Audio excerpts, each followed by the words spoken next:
We spent some time together one evening, and it was just totally normal, a college atmosphere. You're gonna drink, you're gonna have something to smoke, just totally relaxed. But then I remember something changed, like between one drink being handed to me or another, I felt I couldn't really control what was going on anymore, and all the lights were dimmed all of a sudden, and I wasn't in possession of my actual body. Like, I couldn't move or feel very much, and I was scared.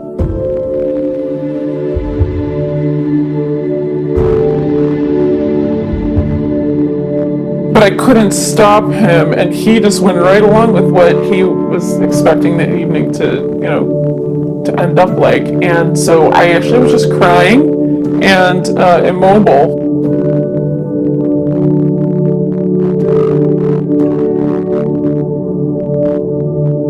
It took me for a long time to realize what happened that night, because I remembered it with so much shame that I had. I felt ashamed for drinking, I felt ashamed for smoking, I felt ashamed for spending so much time with that guy, and shouldn't I have known that he was interested, and shouldn't I have known things would go that direction, and I just felt so much shame. And then of course I felt ashamed for cheating on this boyfriend who was probably cheating on me too. I basically felt so much shame though, that I didn't tell anybody or really look at it clearly, because it was so filled with shame. But I did know something was especially wrong and hurtful about it, so I did, in my confused way, go and confess that. I confessed cheating on my boyfriend in the confessional because I felt that something was really bad here. I didn't realize at the time that what was really bad here was that I had been date raped.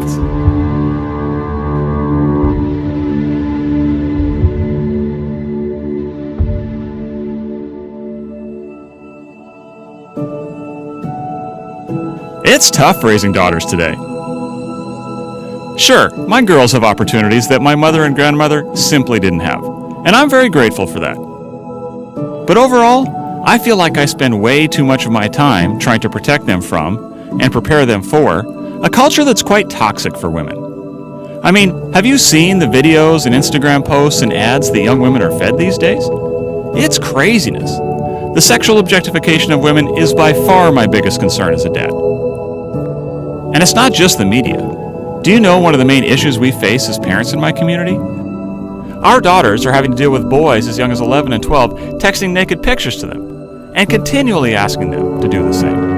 A new report highlights the intense pressure on young women to share nude photos of themselves. Researchers at Northwestern University analyzed nearly 500 stories on an anti-cyberbullying and sexting campaign's website. More than 2/3 of girls aged 12 through 18 said they had been asked for explicit images. Researchers say the girls faced persistent requests, anger, and threats from boys to send those pictures. And this is before they even get into college, where it seems like things get even worse.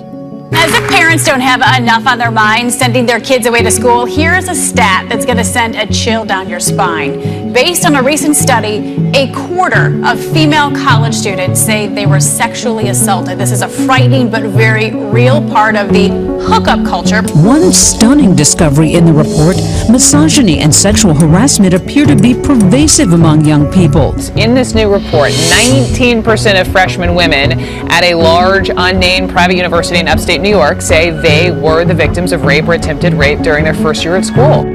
And that certainly doesn't end when women get out of university. How many of you have been sexually harassed over the course of your career? Leave your hand up if it's more than twice, more than 3 times, more than 4 times. That's what got me interested in the history of the sexual revolution to begin with, actually. I looked around and asked, how did we get here?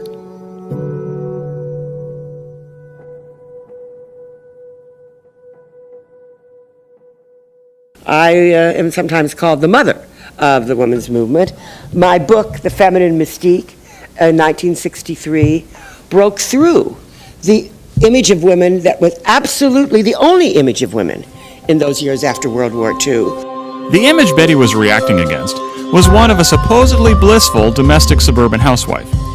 As technology advanced and the economy boomed in the 1940s and 50s, women were told that they could find meaning and joy and happiness in all the modern conveniences of life, and that they could be perfectly content baking cookies and shuttling their kids to school. According to the magazines and television commercials, this was the American dream. Well, that dream didn't make Betty content, and after conducting a survey of some of her Smith College classmates, she was convinced that millions of other women were asking the same question she was.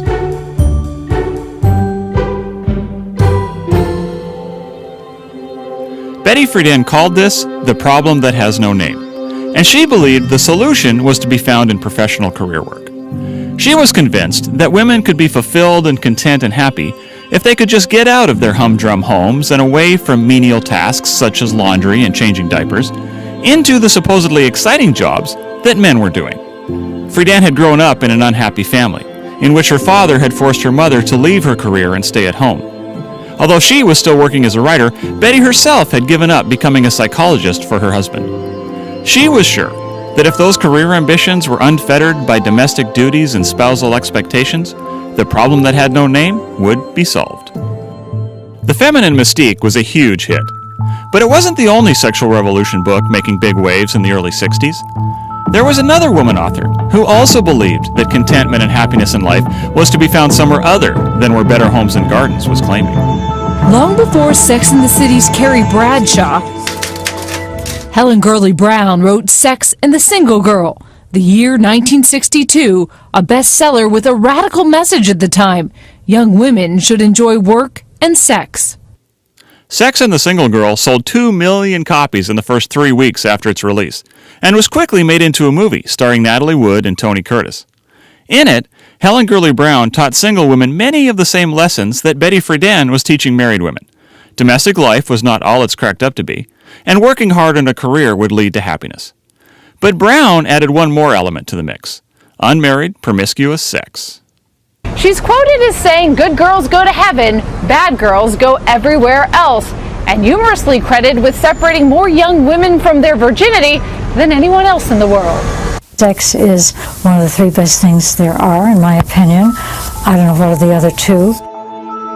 Like Friedan, Helen Gurley Brown was preaching a salvation message to women who had a problem they couldn't quite put their finger on. And when she became the editor at Cosmopolitan, that became the Bible of her crusade.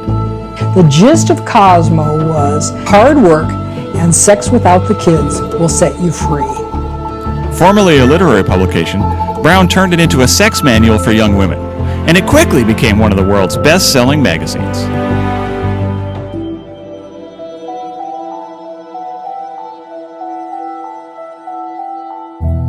Interestingly, Betty Friedan was not a big fan of Helen Gurley Brown.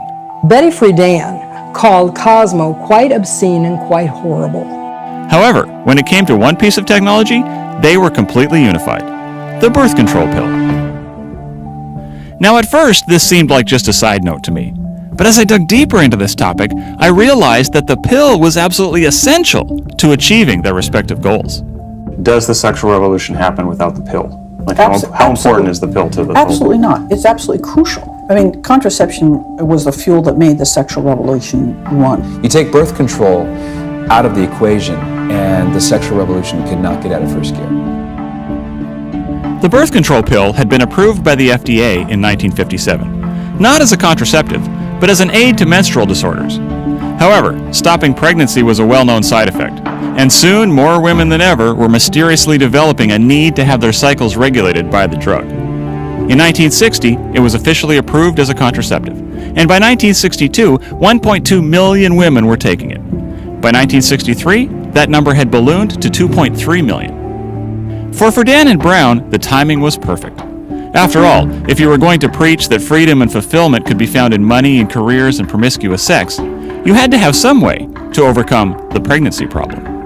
Women were being fired for being pregnant. I was fired for being pregnant in 1969. Corporate America didn't want all of these pregnant women around in their offices. But if you could say, it's okay, boys, she's going to be on the pill, then they'll say, oh, okay, well, then she can be just like a man, and I guess we can hire her. This is why the National Organization for Women, which Friedan founded in 1966, made sure that access to contraception was included as part of its Women's Bill of Rights in 1968. Can't be liberated sexually and not have the pill. You don't get very far. As for Helen Gurley Brown, it's no surprise that someone who called for women to have sex outside of marriage as often as possible would need easily accessible contraception to make that vision a reality. That's why she put a puff piece about the pill on the top of the cover of her very first issue of Cosmo, and why positive articles about the pill have been a staple at Cosmopolitan for the last 50 years. The pill finally made good on the great promise of separating sex in terms of sexual pleasure from all of its natural consequences. This promise had actually been made most vocally in the 20th century by a woman who came before Friedan and Brown, the founder of Planned Parenthood, Margaret Sanger. In their embrace of the pill, Betty Friedan and Helen Gurley Brown were joining a battle that had only recently won big victories, thanks in large part to Sanger's tireless efforts. In many ways, Sanger was a combination of Friedan and Brown. She had seen her mother die young after having 11 children, and was convinced that contraception would set women free from the drudgery and pain of domestic life. But she was also a big believer in promiscuous sex.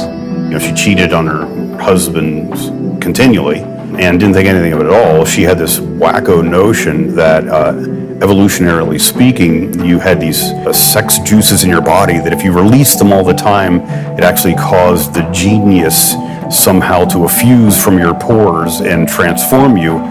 Well, you read it now and you think, oh my gosh, crystals would be more scientific than this, palm reading or anything.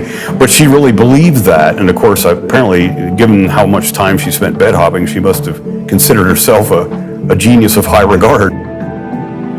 So contraception brought Sanger, Brown, and Friedan together to achieve a common goal: the unshackling of women from motherhood and domestic life. It also brought them together against a common enemy. Today, your opposition stems mainly from where? From what source? Well, I think that the opposition is mainly from the hierarchy of the Roman Catholic Church. At this point, the Catholic Church was basically the only institution speaking out against contraception. But, as I was surprised to learn, it hadn't always stood alone. Up until the first half of the 20th century, every Christian denomination across the board recognized the immorality of contraception. It wasn't until 1930 that the Anglican Church was the first to open the door to contraception, breaking an uninterrupted tradition for 1,930 years. All the reformers, from Luther to Calvin and beyond, recognized the serious immorality of rendering sexual intercourse sterile. And finally, the Anglican bishops buckled. Every 10 years they have this Lambeth Conference, and they were fully in agreement with the Catholic Church until that August of 1930, when, for the first time, a little crack appeared in the Christian dam. And within 10 years, all mainline Protestantism had collapsed as well. The Catholic Church was the only one that did not go back on this historical Christian teaching. However, it wasn't just a Christian teaching. It was actually predicted in 1930 by wise men and women around the globe, not only by Christians and certainly not only by Catholics, that if contraception becomes the order of the day, we will end up redefining marriage altogether and society itself will dramatically change. Sigmund Freud, of all people, who we know was no friend of religion, said this. He said, "The abandonment of the reproductive function is the common feature of all perversions." Likewise, Mahatma Gandhi also saw in as early as the 30s that birth control made beasts out of men, that it better enabled men to use women for their own lustful purposes. Theodore Roosevelt condemned contraception as, quote, "the one sin for which the penalty is national death." T.S. Eliot, the celebrated writer, described contraception as an experiment upon civilization that was bound to fail.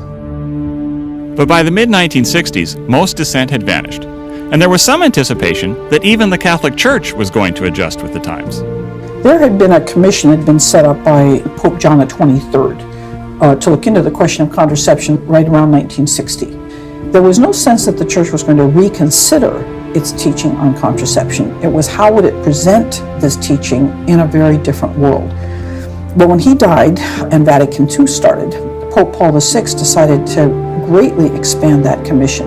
And somewhere along the line, in the course of that commission meeting, they decided they would change their mandate. and they would take up the question whether the church could and should change its teaching. Some of the deliberations of this commission ended up being leaked to the press. And by the time it was announced that the Pope would release a document concerning the morality of contraception in 1968, it was assumed by many that he was going to approve it. Everybody was so excited about something that would control overpopulation, help women be more active in the world, help people control their family size. They thought, wow, we found the magic potion right here. It's the contraceptive pill. But Paul VI, again, through very prayerful reflection, through all the evidence, was a very agonizing time for him. He issued Humanae Vitae and said what had been the constant teaching of the church, that God loves babies. Sex and babies go together. Is it okay to mess with that? Is it okay to break that connection? Well, Paul VI said, with the guidance of the Holy Spirit, no, it's not. Let's just say it was not well received. The dissent just blew up. Major Catholic publications, major secular publications, Time Magazine, all these New York Times, huge headlines. Humanae Vitae, as an expression of church teaching goes, is the most derided, mocked, ignored, unread thing that ever existed.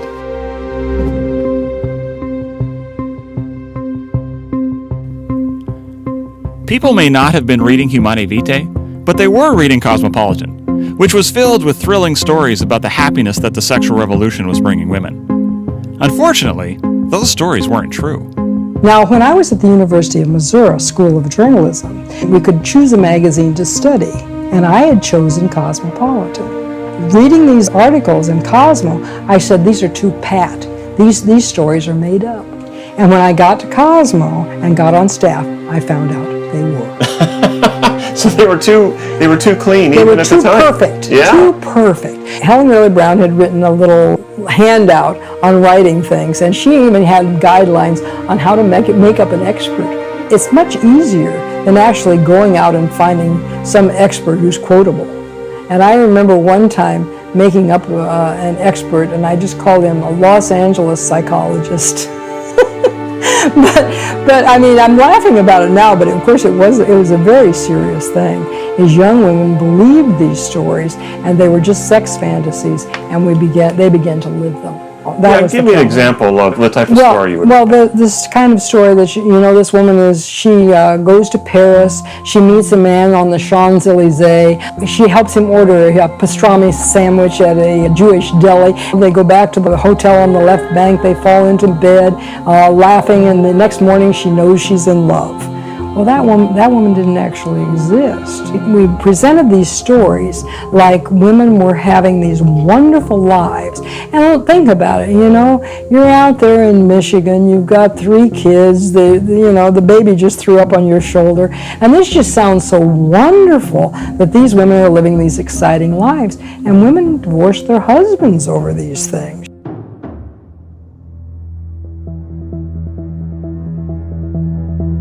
Fueled by this media campaign, the sexual revolution picked up steam. And it certainly did result in more women attending college and making money. In the early 1960s, just 7% of women completed 4-year degrees, and less than 10% of students in medical and law schools were women. Today, more than 1 in 3 get 4-year degrees, and women make up more than half of college students in the country. They also earn half of all law degrees and half of all medical degrees. However, this doesn't seem to have had the effect that was intended. The feminist movement in this country promised women once that they could have it all: a successful career, financial success, and a family. But now, a controversial new study by the University of Pennsylvania suggests that women are less happy than men, despite all of the progress that women have made since the 1970s. We're back on this Monday with today's woman and some upsetting statistics when it comes to us ladies and our happiness. Yes, according to one government study, women are less happy than they were 40 years ago. Despite a movement that brought so much progress to American women, their happiness has dropped relative to men over the last 3 decades. I'm actually quite surprised by this report because career opportunities are very extensive, and I actually don't know why that would turn up, and I think why is the actual critical issue in this whole point if you're coming up with a result that surprising. It's absolutely surprising, and we'll find out why. By golly. The American Psychological Association has released the results from its annual Stress in America survey. So here's who's the most stressed out in America: women and millennials. Bloomberg created a profile of the most stressed out person in America. She's a woman in her late 20s or early 30s, taking her young son to school on the bus. After she drops him off, she might sneak a quick cigarette before heading to a job that pays less than $50,000 a year. Just another young parent trying to juggle work and family, money and bills. Even millennials without kids are stressed, though. A record number of them may have college degrees, but this has come at the cost of huge student loan debt and a bloated job market. That's one reason a record number of millennials are living back with their parents. Speaking of parents of millennials, having their grown-up kids at home is only one of many issues causing them stress. According to the Gallup Healthways Well-Being Index, middle-aged American women have the lowest well-being of any age group or sex. And this is why. Let's go. Come on. Debbie gets up with the sun. Her kids still live at home. She works a full-time job. Hi, Mom. Takes her lunch break to visit her mom, who recently suffered a stroke, and is trying to balance her marriage, all while attempting to stay healthy. Yeah, those days I want to find a corner and, curl myself up and get away from everybody and everything.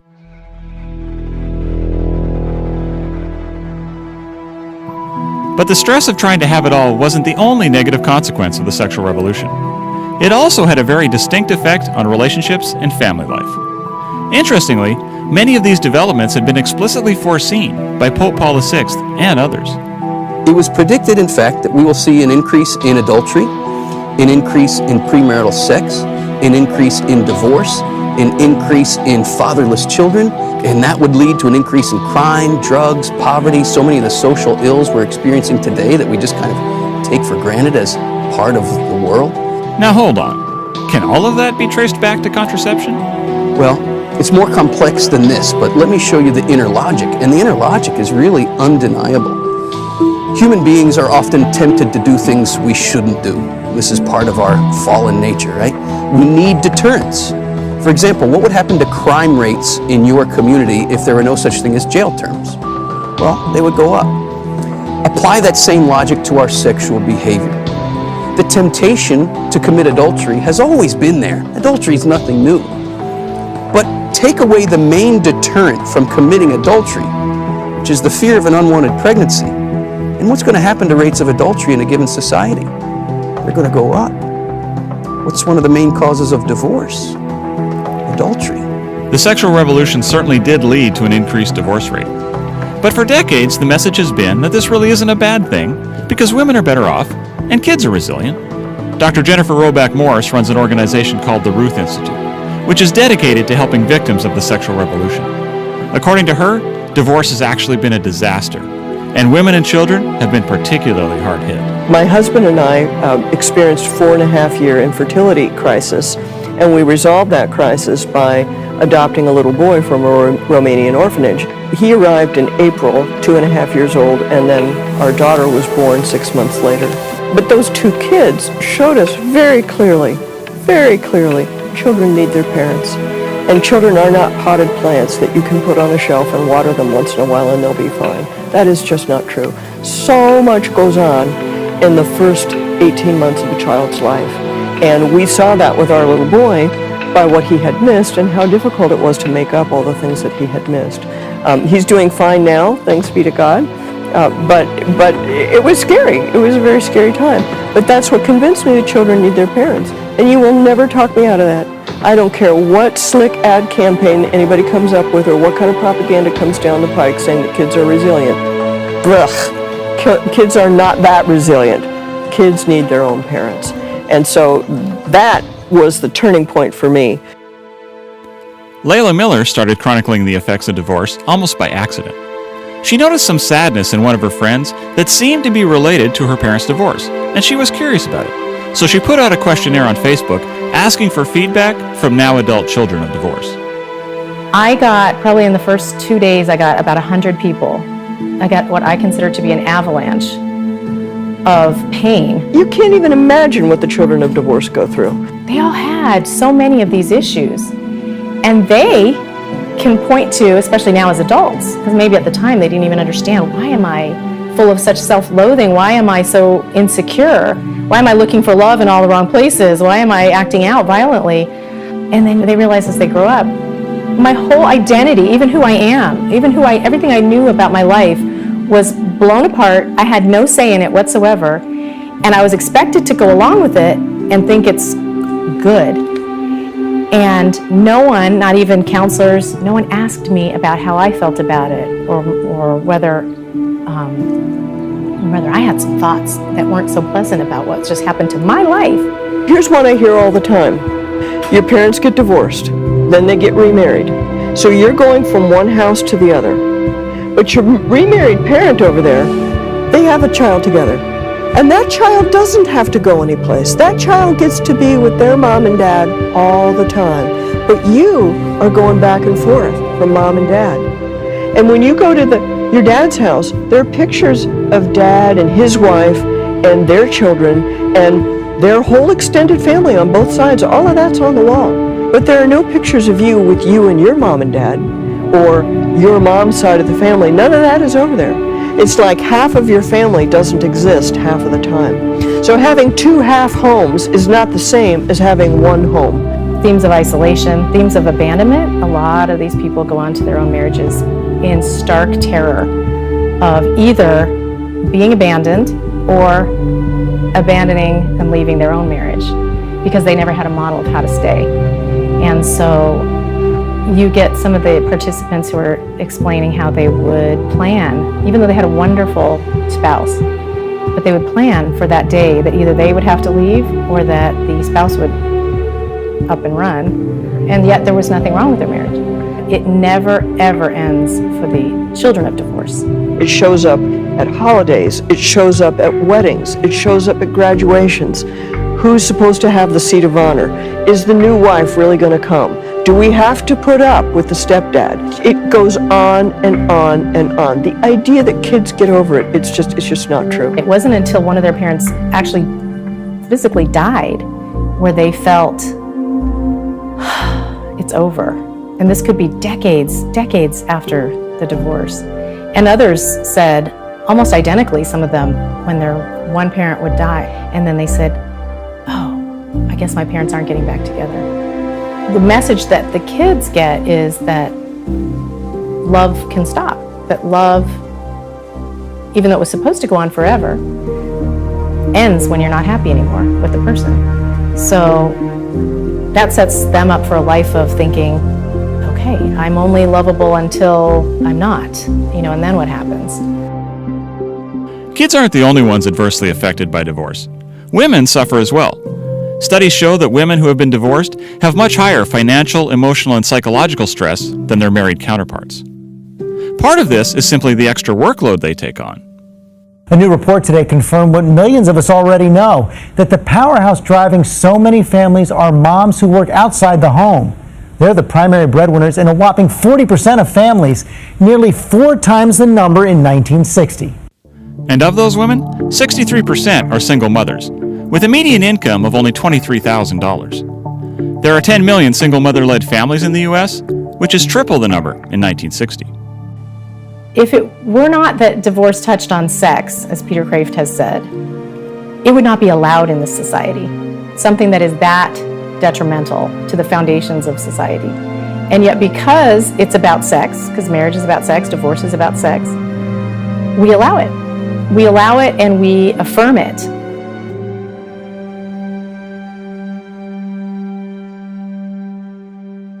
What happens in a given culture when there are huge increases in adultery, huge increases in premarital sex, and these men and women have already determined by the choice of using contraception that they don't want this act to result in a child, but then the contraception fails. We know there's no 100% effective method of contraception. So we're going to have huge increases in so-called unwanted pregnancies.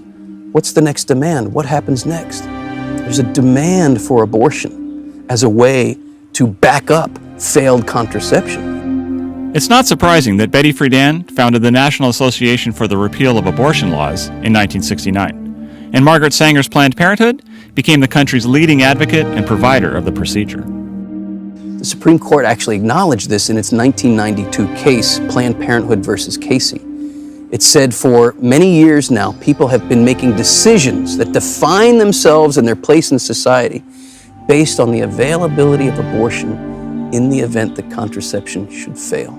I read in the Guttmacher Institute, Planned Parenthood's research arm, this is coming from Planned Parenthood, I found this amazing stat that a woman taking a contraceptive with a 98% effectiveness rate has a 70% chance of experiencing an unexpected pregnancy if she uses that contraceptive method over 10 years.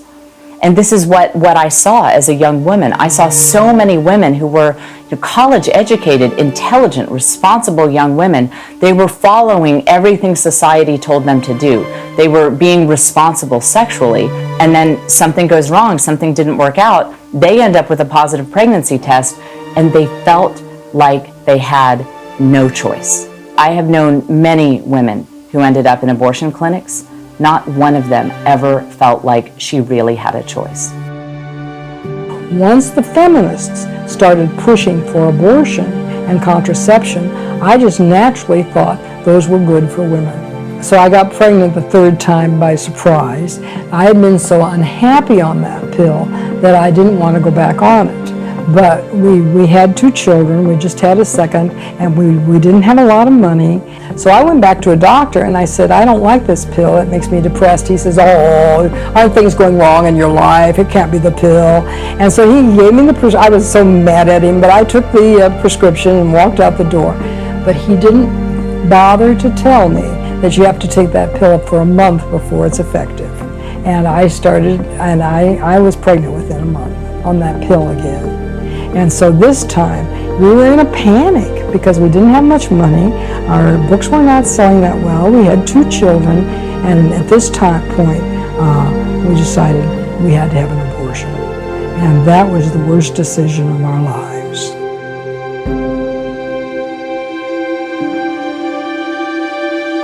What's sort of crazy about this is that while the push to get a career and have sex without babies causes women to struggle mightily to keep their fertility in check while they advance in their professional lives, the exact inverse problem arises after they have reached a certain age and decide that now is the time to have children. Dr. Morse categorizes this group of people as heartbroken career women. I came up with that terminology because that was my story. The reason my husband and I had an infertility crisis is because we waited until I was 35 to even think about having children, right? And why did we do that? Well, we did that because my career came first and my education and so on and so forth. So I'm very sensitive about this, and I did a little bit of calculation. I mean, once again, this is something where nobody asks the right questions. But I estimate that there are probably 500,000 women in the United States with advanced degrees who have some kind of impaired fertility. What's really notable is that the number of IVF babies is going up, and the number of babies being born in general is going down. Do we think this is because people are waiting later? Do we think this is because people are having a tougher time giving or conceiving au naturel? What do we think? You know what, no one knows for sure, but the waiting longer for giving birth is probably the best bet. It's very strange. You severed sexuality from procreation. And what happened was that we're having sexuality through any means for any end and procreation by any means for any end. What was more strange than people throwing away children at the same time they're frantically trying to have them by any unnatural means? The result is that 40% of women in America nearing the end of their childbearing years say they have less kids than they would have preferred. The reason it's so insidious is that we've been sold the idea that in order to participate in the economy, you must follow the same path that the men have followed. So what we did is we took the higher education system, we took the economy as given, and we've asked women to adapt their bodies to the economy and the university life. And I say that what we need to do is to take women's bodies as given and make the economy and the university adapt to us.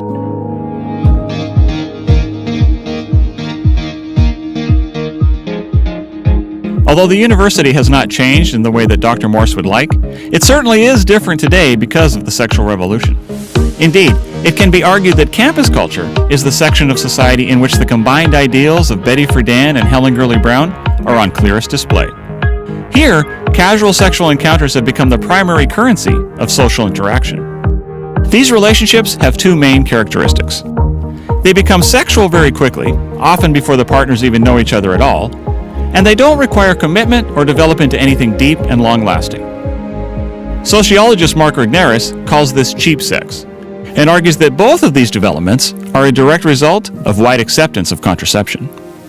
It slowed relationships down, men were unwilling to commit, women felt pressure to have sex before they might prefer to in a relationship, so she got to control her fertility.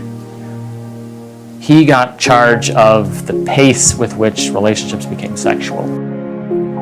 One reason that there isn't supposed to be a commitment is that both partners, but especially the girls, are supposed to be focused on getting a career and establishing themselves financially, and relationships get in the way of that.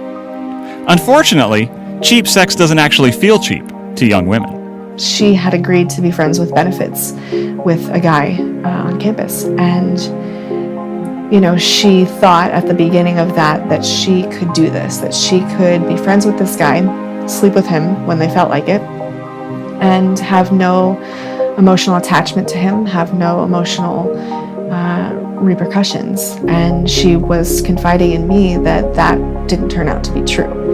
It was very difficult. She found herself wanting to be loved by him, wanting to be pursued by him, and he wasn't going to do it because the agreement was we use each other, mutually beneficial use, and then we move on when we don't want to do that anymore. And she realized pretty quickly that wasn't good for her. During those years, what shaped my idea of the male-female sexual interaction was just men have these desires, whether or not they tell you they want to act on them ahead of time, they will act on them, and then you go along with it to not be awkward. It's not so much that women have taken control and can be the aggressor and the powerful. It's no, that's actually not the case in the hookup culture. No, I feel like it's sometimes played that way. It was played that way a lot in the media that I saw, in Sex and the City. The women are in control and they're getting what they want. Maybe some women, are experiencing different things than I did, but I definitely didn't have that experience myself, and I felt like it was always the male pleasure was the goal. Hookup culture, female pleasure, are you kidding me? Are you kidding me? That didn't happen so much for me.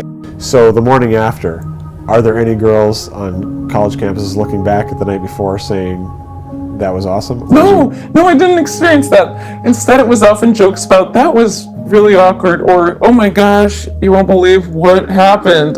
Those kind of jokes. Or you come up with nicknames for the guys, which sounds really silly and demeaning, but I think it was our way of making light of just what we were doing.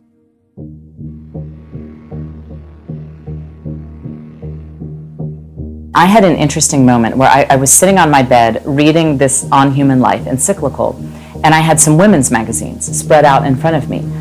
And I realized that every single one had the word sexy somewhere on the cover, sometimes more than once. All of these articles were how to please men sexually, how to be sexy. The women were dressed, unbelievably scantily clad, showing off everything.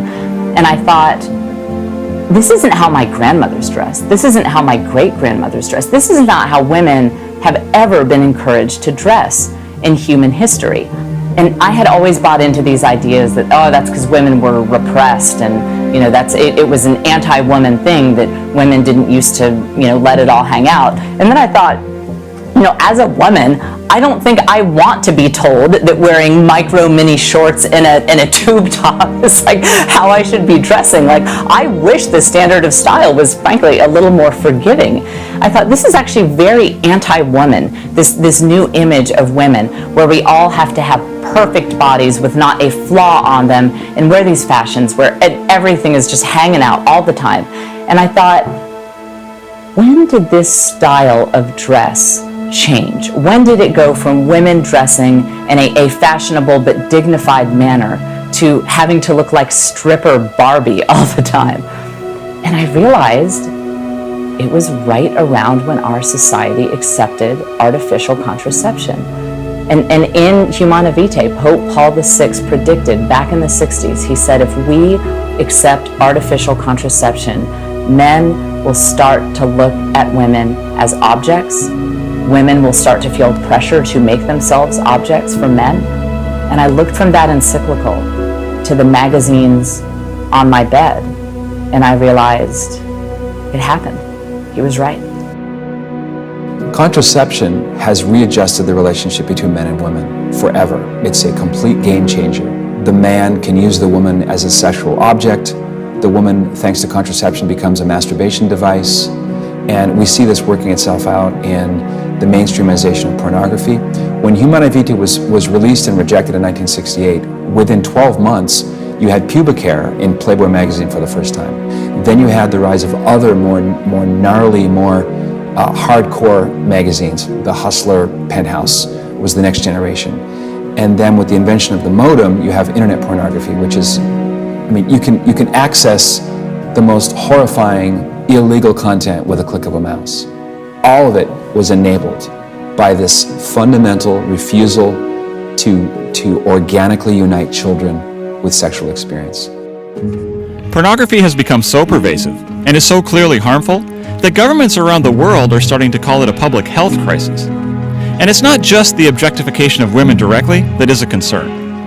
Porn also hurts women by being a major cause of divorce. Indeed, 56% of divorce cases involve one of the parties having an obsessive interest in pornographic websites, and a full 68% involve one party meeting a new romantic interest over the internet. Porn is also a major reason why there are fewer marriable men to begin with. People are turning into, quite literally, zombies. We read about zombies coming from some weird, virus that aliens give us, and it's like there's men walking around bleary-eyed. There's not much left of them but a right arm and eyes and internet connections. And what else do you need for a zombie? They're dysfunctional. They're not able to do anything. They're non-males. They're almost non-humans. And while making men into zombies, we've gotten rid of women altogether. Think what has actually happened. The pill has made women obsolete. It disassociates sexual pleasure with marriage and procreation, and it's just unleashed wherever I can find pleasure. Well, pretty soon it doesn't have to be with a woman. I had a professor who put it this way, and it really hit me between the eyes. He said, as soon as you sever orgasm from procreation, any orifice will do. In other words, any means to the sexual pleasure will do. So women are now without men because the men prefer the pornography. And now they're taking up with the ultimate objectification of women, literally making an object of women called a sex bot. The move from contraceptive sex to robotic sex and pornography is a very easy move once people see what's going on. So we're better off. This is the great society. This is the pleasure utopia you promised. My father left when I was 2, and then growing up, I got very attached to my grandfather. And he ended up divorcing my grandmother and leaving her for another woman. So when that happened, it destroyed me, and I was really young. And because of that, I just learned, well, love doesn't last. It's a temporary thing. So when I got to high school, it just kind of rolled over into my relationships. And I had my first serious relationship at about 15. And after a while, it was just wonderful, and I thought I was in love and everything was great. And then slowly we got very physical, and I ended up losing my virginity, and it literally just all went downhill from there. And I got into the partying, I got into the drinking, I got into the clubbing, you name it. I was into it, and in the end, you're just left empty and broken and damaged from the world. And after the world says, oh, it's not that bad. My friends used to tell me, oh, it's not that bad. It's not that big of a deal. And there's one morning where I woke up just feeling disgusting from the night before. And I just remember my friends, that echo of, well, it's not that bad, and it's not that big of a deal. Just thinking, what's not that big of a deal? My body, my self-respect, my dignity. But I was so far gone. How do you even recover from that? When a person is being used, they know it. They know it in the depths of their being. They may deny it, they ignore it, and I tried, but I knew it. And after a while, you realize a person's not spending time with you anymore. They're just spending time with your body. And there I was, a healthy 16-year-old, taking birth control and popping pills and taking Depo-Provera shots so I wouldn't get pregnant, all the while so I could just be used by people. It just didn't make sense to me. One night my mother came to me because she just didn't know what to do, and she said, "You're going to a chastity talk today." I said, "No, I'm not, thank you." She said, "No, you're going." I told her, "I'm not going to go listen to some dork talk about sex. Thanks, but no thanks, it's not happening." And I thought, oh, I'm going to lose my car. So I thought, oh, okay, I'll go. Let me just go to her talk, and I'll sit in the back for 15 minutes, and I'm out of there. And I went and I stood in the back of the church, and the 15 minutes that I thought I was going to sit there, God literally changed my life. That speaker was sharing insights based on the teachings of Karol Wojtyła, the man from Poland who became Pope in 1978 and took the name John Paul II. I look at the teachings of Pope John Paul II and the theology of the body and how it impacted my life, and it just showed me my dignity, my value, my worth, what I was created for, my sexuality was created for. It opened up a whole new world. It is a world that John Paul II had been exploring for decades, and which was very close to his heart. For the first 5 years of his pontificate, he delivered about 130 Wednesday audiences, which have now come to known as the theology of the body. We identify theology of the body by St. John Paul the Great with his Wednesday talks from 1979 to 1984. But the foundation was laid 20 years before that in 1960 with the release of then Cardinal Wojtyła's book, Love and Responsibility, which came out providentially the same year that the first birth control pill called Anavid was approved by the FDA. Literally at the same time that this pornography and birth control pill were coming through, the church was looking honestly to find a way to proclaim to this culture what is good, what is true, and what is beautiful. And one particular bishop in Krakow, Poland, found his own way. In that book, Love and Responsibility, which is it's a difficult read, it's very dense, very, very rich and very deep, he was saying things that no Catholic prelate ever said. Things like the importance of husbands giving their wives orgasms. It was a rare find, whether among a clergy or a rare find even one in the Catholic world that spoke so deeply and eloquently about the meaning of love. And that became a powerful antidote to this sexual revolution. St. John Paul II and I are very tight. I love JP2 so much. In fact, when I wrote my first sex essay for the Tampa Bay Times, I interviewed a couple, and that couple told me, "You need to read Love and Responsibility," which was written by JP2 before he was Pope. And I had never heard of it, and I was like, you know what, I'll look it up. So I looked it up and I ordered it, and it came in the mail. And when I opened it, the first chapter is on the verb to use. And I read about a page and I was like, absolutely not. And I put it back on the shelf because I was like, there's no way I'm going to get through this. It took me 3 years to read that book and comprehend it. I would pick it up every now and then, give it another try. It was just too heavy, too philosophical. My brain wasn't ready for it, so I put it back. But that third year that I had that book, I picked it up and I must have read it in about a month. I finished it on the 4th of July. I will never forget. And that's when I had this whole new depth, this whole new understanding of the depth of chastity, this whole new understanding of what love really is.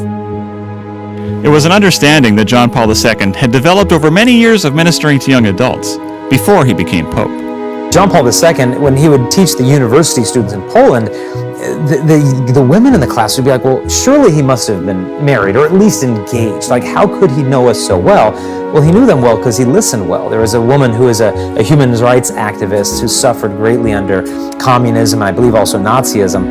And she really struggled with understanding faith in God and wrestled because of a lot of that suffering.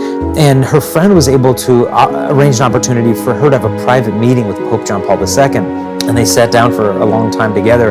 And then this woman came out of the meeting in tears of just joy. And the woman said, well, what did he say to you? And she said, he's the most extraordinary man I have ever met. And she said, well, why? She said, he listened to me.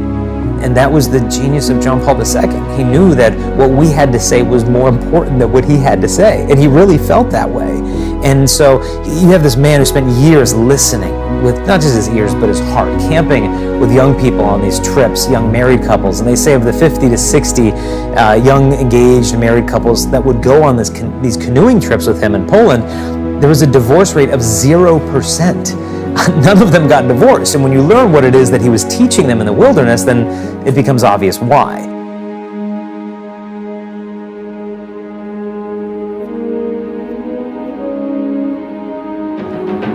One of the main points of John Paul II's teaching was that women were getting a raw deal from the sexual revolution.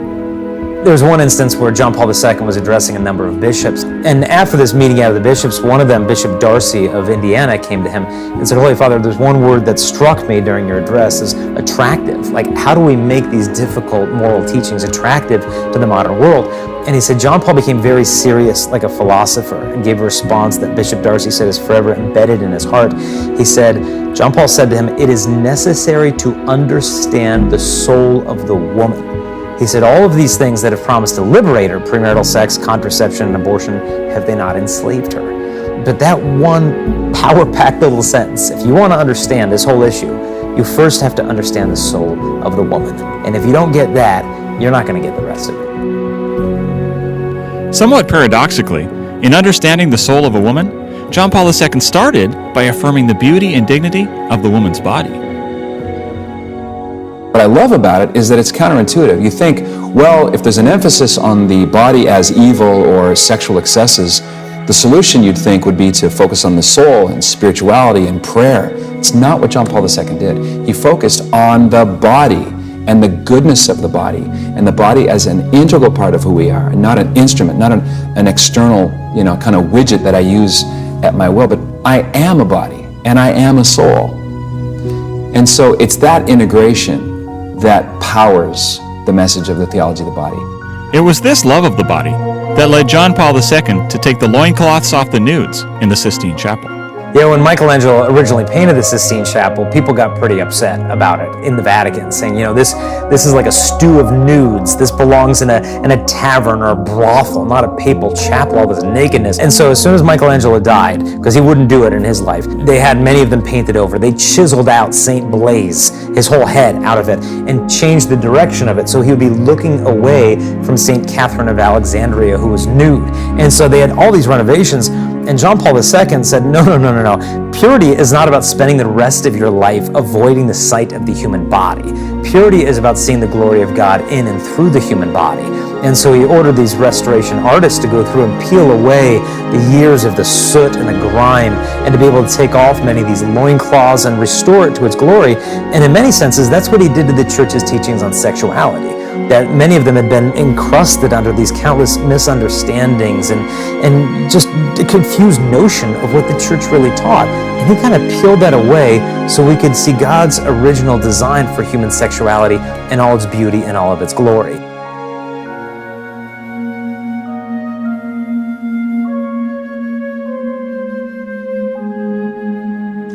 That, for me, has been the real issue. This issue of what does it mean to honor the dignity of a woman. If I were to say to a woman, I'll only have sex with you if you get a nose job. I'll only have sex with you if you get breast implants. Am I loving her, or am I treating her as some object for my pleasure? Is it any different if I say I'll only have sex with you if you sterilize your womb? Fertility is integral to who we are as human beings. I can't say to a woman, I love you, but I don't love your fertility. Because fertility is integral to who she is. And it amounts to something like this in the relationship. The man and the woman saying to each other, I really want to have sex with you. Oh, I mean, not the real you, the altered, manipulated you. You on the pill, you wearing a condom, you this, you that, and it's not the real you. A few years back, I gave a seminar on a Catholic vision of sex and marriage. After the seminar, I had a woman come up to me and say, I agree with most of what you're saying, except for the part where you said contraception is evil. And she went on to explain, she said, you see, I have a friend, and for her, contraception saved her marriage. And then she went on to tell me this story. This friend of hers had a few children, And her husband came and said, look, we've had enough children, and unless you get on the pill, I'm going to have to find someone else. Because the husband literally said to her, I'll replace you unless you agree to contracept. The woman initially didn't want to contracept because she was a Catholic and wanted to be faithful. But she thought it was better to contracept than to be replaced by another woman and have her husband leave her. And the woman then went on to explain that, you see, she saved her marriage by satisfying her husband's desire to use contraception, and now they're very happy. They don't fight over this issue anymore.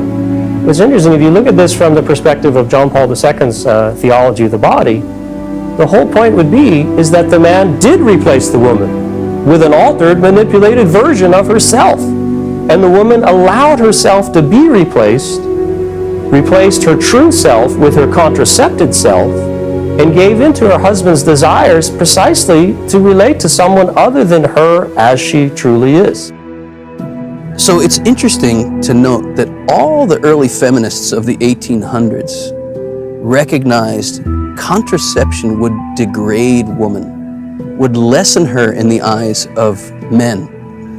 Somewhere along the line, and I believe Margaret Sanger is probably largely to blame here, women bought into an idea that rendering their bodies sterile was essential to be liberated. And liberation in this sense means to become the kind of being that can have sex without getting pregnant. What kind of being is that? That's called a man. A man is the kind of being who can have sex without getting pregnant. A woman is the kind of being who can have sex and get pregnant. Is this a bad thing that needs to be erased? Or is this a good thing that needs to be honored and respected? If a woman, to claim equal dignity to a man, has to make herself more and more like a man to claim that equality, then isn't she already buying into the fundamental lie that she's not equal in dignity as a woman? I think a lot of people who attack the church's teaching on contraception never really pause to ask themselves a really important question, which is, what if the woman's body is already perfectly made? What if her fertility is a gift and that she doesn't need pills and drugs and shots and implants and latex? What if the woman really needs is to be understood? And that instead of suppressing her fertility in her body with these synthetic sex hormones to conform to our desires, why don't we conform our desires to the perfect way her body has already been created? And isn't this authentic sexual liberation?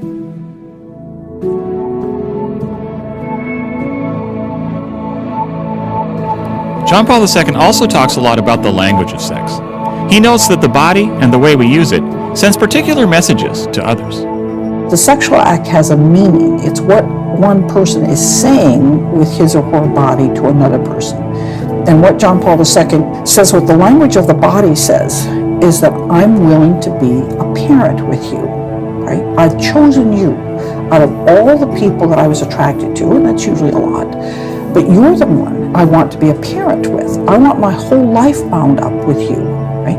That's what children do. They make your life completely bound up with another person's life. And so it's not just I find you attractive, it's not just I expect to enjoy a great physical pleasure with you. It's that I think you have what it takes, or can get what it takes, to be a parent. I think you're generous, I think you're kind, I think you're responsible, I think you'll make a great father or great mother. I want to bring more little yous into this world. What a thing to say to another person. On the other hand, contracepted sex says something very different. Look what contraception has done here. 50 years ago, if a guy said to a girl, I want to have sex with you, she could rightly conclude 50 years ago, this guy wants to marry me and father my children and build a life with me. What does it mean today? It means you're hot and I want an orgasm from you. Which one is more honoring of who and what a woman is and what a man is? You know, the church is not saying that you're going too far. You know, oh, you went all the way. No, that's not the problem. The church is the one saying, hey, we want you to go all the way. We want you to go not too far, but beyond that. Make a total gift of yourself. Is not a one-night stand or a hookup or friends with benefits. This isn't a total gift of self. It's a lie in the language of the body, because your body is saying, I am completely yours, when in reality, no total gift of the person has taken place.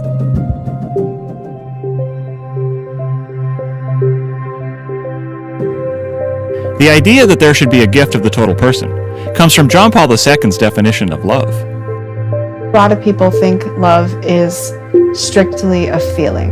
In the thought of Bishop Wojtyła, he recognized love as self-gift. Love is about willing the good of the other person. It's about making sure that this person's needs are met.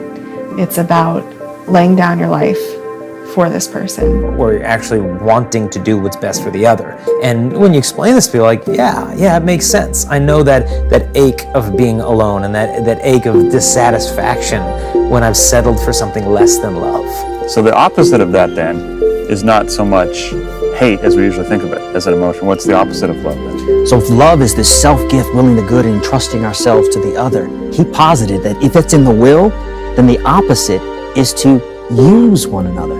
So instead of willing the good for the other, we take from the other for ourselves. And we don't entrust ourselves to the other, but we separate and protect ourselves from the other. So this use and protect is really the opposite of love, which is self-gift and entrusting ourselves to. For John Paul II, contraception is wrong then because it kills love.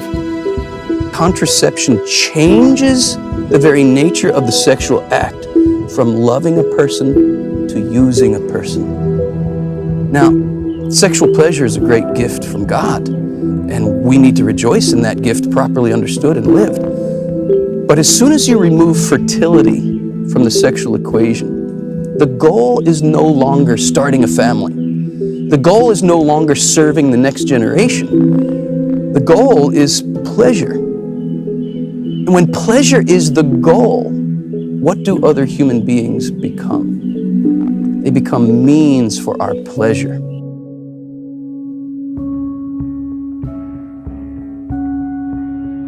It's fascinating to me that we have convinced not one but two, maybe even three generations of women now that our fertility is our enemy, that our children are our enemy, that there's something that need to be taken out and they get in our way and they are not going to help advance us. And I think this is really the source of so much unhappiness in our culture.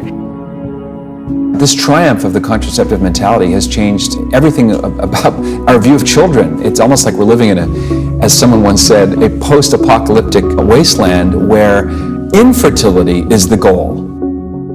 Much of this comes back to these twin goals of feminism, which is that we want to work, we want to make our own money, and we don't want any obstacles to that. And secondly, we want to be empowered in our sex lives, and we don't want obstacles there either. Look at the language of contraception. We use a verb to describe our behavior when we use birth control, and the word is protect.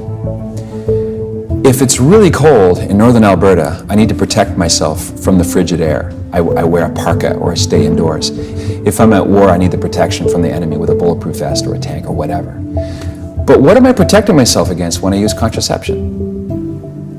A baby, the coming to be of a new human person. We should not be using the language of protection to surround and to infiltrate what is supposed to be the ultimate experience of safety and security and peace and communion.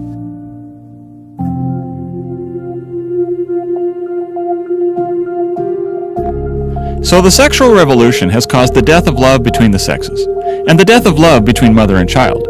This development has been particularly devastating to women, who, according to John Paul II, have a unique capacity for life-nurturing love. He called this the feminine genius. By tamping down and denying this aspect of femininity, women have left themselves grasping for purpose. We find ourselves when we give ourselves away, and I think this is one of the keys that we're missing. We're looking for ourselves all over the world, from Paris to Bali, and we're not finding ourselves because, of course, it's all this matter of giving ourselves away. The most common response to this is, of course, what are you saying? Women need to be stuck at home? That they can't have a career? That's the interesting thing, is the pendulum. People think you're either saying women have to be astronauts and firefighters, or they need to be doormats. And I think we're getting to the point in the generations where people are getting tired of this. Like, okay, we know women can be astronauts. We know women have these gifts. We know we have all these abilities. Can we please get back to the things that are going to be really stirring our hearts? And there was an article a few months ago, women that were very professional, they were making a lot of money, they had great jobs, But at the end of the day, they said, I just want to go home and grow a garden. I want to quit my job in Bahrain and I want to go have a family. I want to go bake bread. And, this was my experience. One of the things that I wanted to do more than anything was to make cookies on Saturday with my niece and nephew. And, of course, they lived across the country and I couldn't do that. But it was just this simple desire that I think that we have for doing something more with ourselves. Yes, we've gained great opportunities, but that's not really where our hearts are. By her very nature and being a woman, God has called all women to motherhood. And it doesn't necessarily mean biological motherhood. It could be spiritual motherhood or emotional motherhood in different ways, but it's a gift that's distinct to the female sex. I think women have this capacity to nurture. This is the kind of woman that when you leave her presence, you know yourself better. You know something about yourself that you didn't know before. You feel like more of yourself or more of a person. There's something healing and life-giving about it.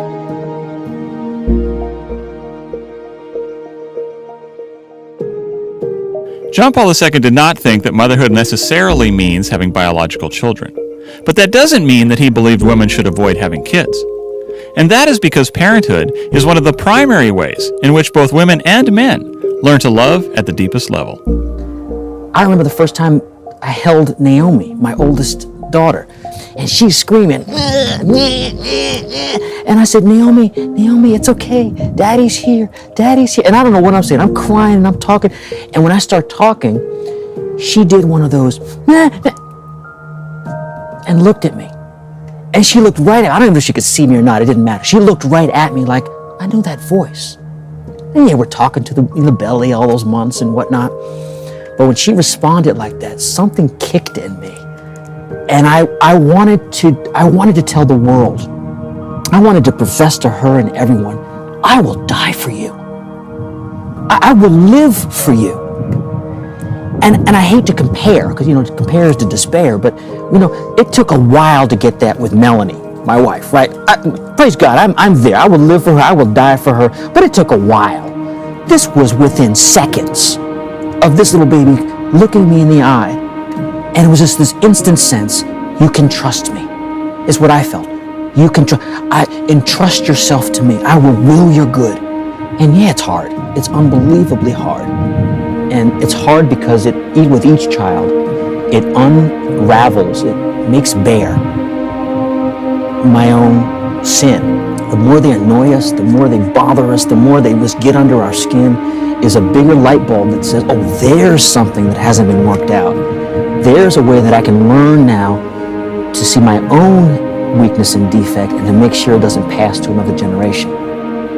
I had my first child when I was 35. I thought, these first 2 months, these are hard, but it's going to get better. And it did a little bit, but there was still huge transitions. I remember even just thinking about going into the store. I have to take this child with me all the time.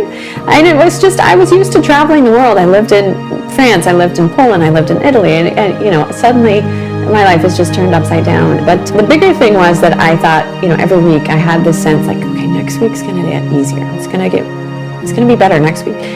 And then finally it dawned on me like, wow, what if it's not supposed to get easier? What if there's some real gifts in this difficulty that I'm not even paying attention to because I'm so focused on when will this get easier? And as soon as I kind of had this insight, like motherhood is supposed to help take me out of myself and help make me more selfless, then all of a sudden motherhood had this whole new cast, and I sort of understood the things that were happening interiorly to my own soul. I was becoming less self-absorbed. I was becoming a lot more patient, had a lot more compassion, all of those kinds of things. And I think the place where this was most striking to me in my life was air travel. I used to fly a lot, and I always had great seating and very well taken care of because I had so many points. And so when I had my children, I'd been several years, all those points were gone. I had no status.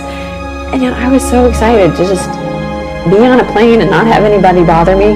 But I didn't care. I was in the back of the plane and sort of, in a corner by myself. Like, it didn't matter that I wasn't in business class anymore. It was just, but prior to that, I probably was a terrible flyer, and I would have been really upset and cranky about being put in the back of it. So, it was just a small marker of where my patience and what kind of person I was being transformed into by that experience of just being grateful for everything and having a sense of gratitude instead of, that awful fire that nobody wants to deal with at the front counter.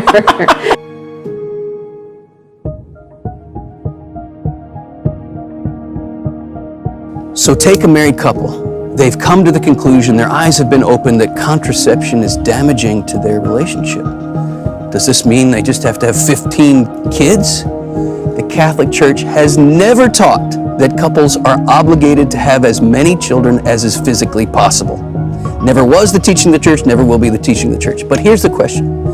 What could a couple do if they have a good reason to be avoiding a child, maybe a financial reason, maybe a health reason, maybe they have several kids that are young and they just need a break, right? I can relate.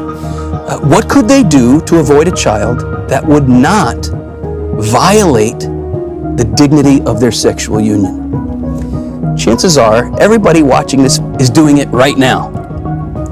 What could they do? They could abstain from sex.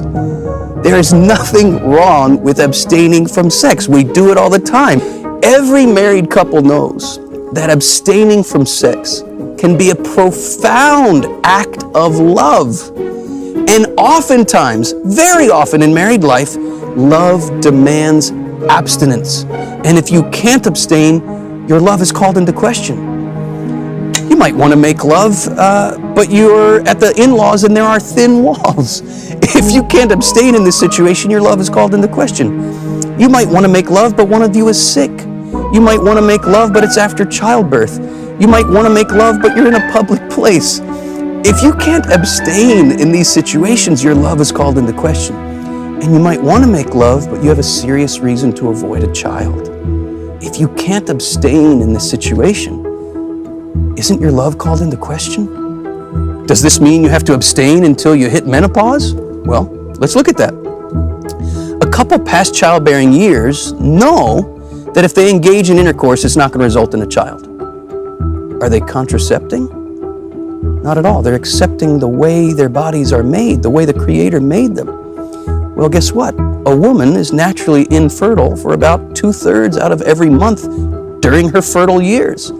With modern methods of natural family planning, not to be confused with the old-fashioned rhythm method, we can know with 98 to 99% accuracy when we're fertile and when we're infertile as a married couple.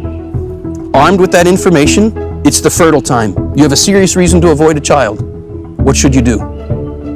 The loving thing is to abstain. It's another part of the month. You're infertile.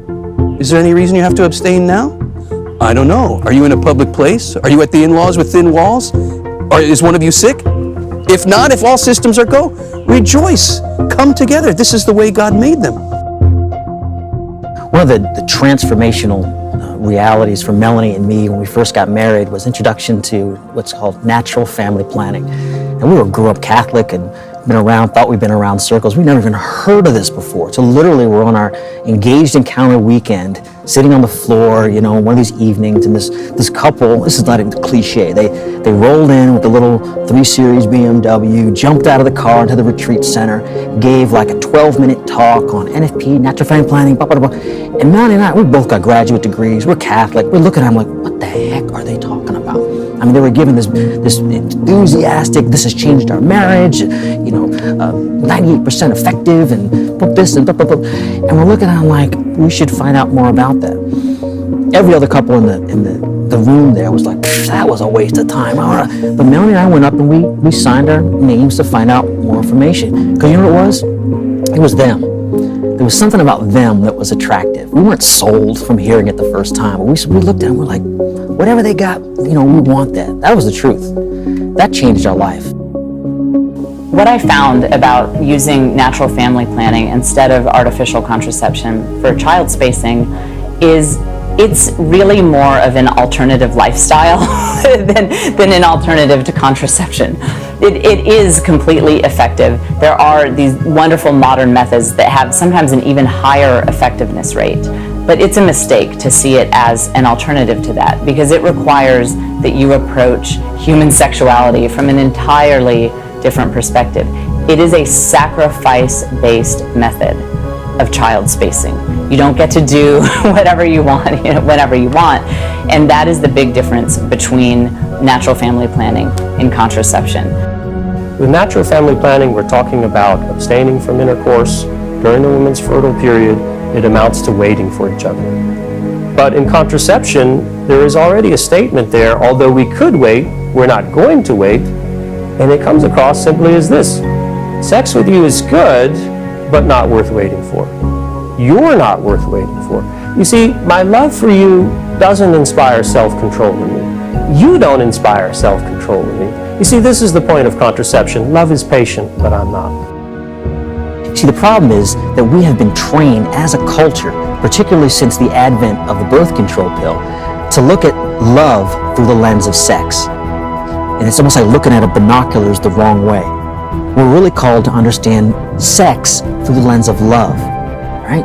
That sex is a particular expression of love, not the false idea that you get love through sex.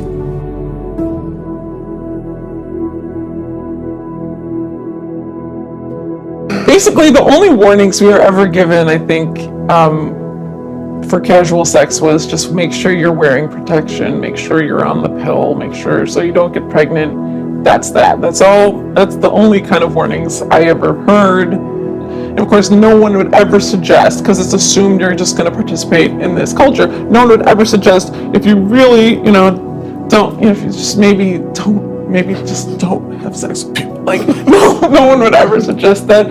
So it was just like, okay, well, just wear protection. And the truth was, though, like afterwards, after all those years of participating in that culture, I felt that protection didn't protect me from much. It didn't even make me feel protected at the time. I felt very vulnerable and very hurt. I felt very afraid of getting pregnant despite all that protection. It didn't protect me from my mental pain. It didn't protect me from the heartache. Where did I finally find a vision of sexuality that actually seemed beautiful to me? It wasn't what I had participated in. It was, ultimately, I learned it through the Catholic Church teachings, which later, after college, I had that roommate a convert roommate who was on fire to tell me about Catholic Church teachings on sexuality. And she had also had a challenging couple years prior to that, and heartache for similar background. It's a little different, but anyway, she had told me all about theology of the body, and John Paul II teaches this, and I thought, she's a little kooky, but at the same time, she was a really good friend. She was a really sweet girl, and it just it made me think about things I hadn't thought about before. And then once I read more about it, or I just went to events where people talked about it and I learned more about it. I went to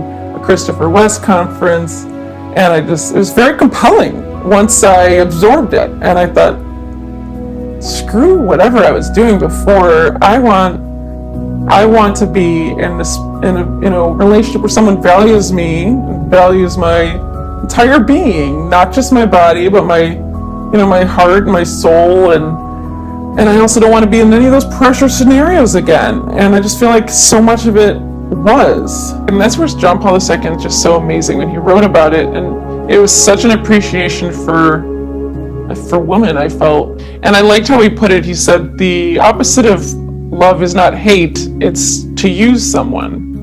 It's not just, I hate you, it's someone just going to use you and dispose of you and don't even care about you. And that's what I had experienced over and over. And at that point, I didn't want any more to do with that. It became like an allergic, like I don't want to be anywhere near that. That makes me want to throw up. I want something better than that.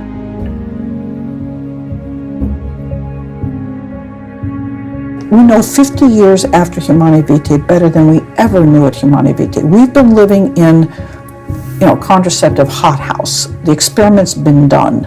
You could think at the time, it was possible to think in 1960, 1968, that contraception was going to make things better. It's not possible to think that now. It's impossible for anybody who has eyes to see to think that contraception has been an overall benefit for men, for women, for children, for a culture.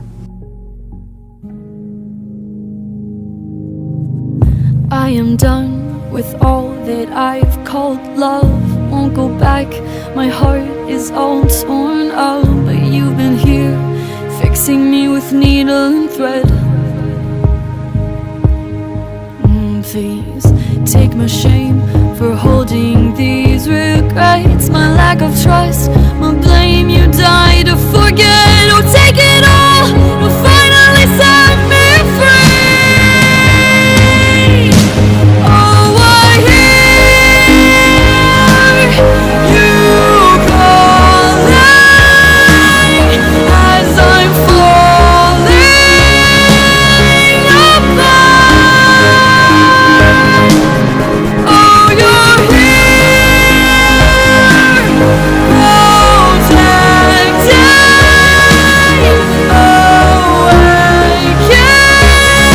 awakening my heart, protecting, awakening my heart.